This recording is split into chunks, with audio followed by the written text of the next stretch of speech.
સોદલીમાદ વિસ્તારમાં દાયકાઓથી વસવાટ કરતા શ્રમિક વર્ગના પરિવારોમાં ભય અને ગુસ્સાનો માહોલ છે. મીઠી ખાડી અને તેની આસપાસના વિસ્તારોમાં છેલ્લા કેટલાક સમયથી ચાલતી ચાઇલ્ડ હ્યુમન ટ્રાફિકિંગ રેકેટની ઘટનાઓ સામે આવ્યા બાદ સ્થાનિક મહિલાઓ અને રહેવાસીઓ દ્વારા એક વિશાળ રેલી યોજી આરોપીઓને ફાંસીની સજા કરવાની માંગ સાથે લીંબાદ પોલીસ સ્ટેશન પહોંચ્યા હતા. લીંબાદ વિસ્તારમાં ચાલતા ચાઇલ્ડ હ્યુમન ટ્રાફિકિંગ રેકેટ વિરુદ્ધ મહિલાઓએ રેલી યોજી હતી. રેલીમાં રઝા ચોક, ફૂલવાડી, પતરાની ચાલ, રમાબા કોલોની, ઇન્દિરાનગર, ક્રાંતિનગર, રાવનગર અને નૂરે ઇલાહી જેવી સ્લમ વસાહતોની અસંખ્ય મહિલાઓ જોડાઈ હતી. આ તમામ વિસ્તારોમાં શ્રમિક વર્ગના પરિવારો રહે છે, જેની આર્થિક પરિસ્થિતિ અત્યંત નબળી છે.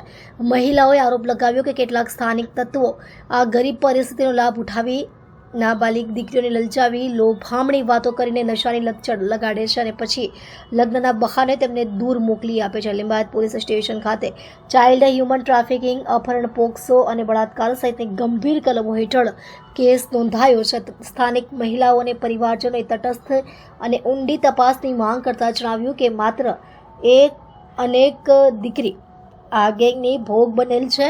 આ કેસમાં કોઈ ઓર્ગેનાઇઝડ ગેંગ કે કટ્ટરવાદી તત્વો સંડોવાયેલા હોય તેવી શક્યતા છે, જેને ગંભીરતાથી તપાસ થવી જોઈએ.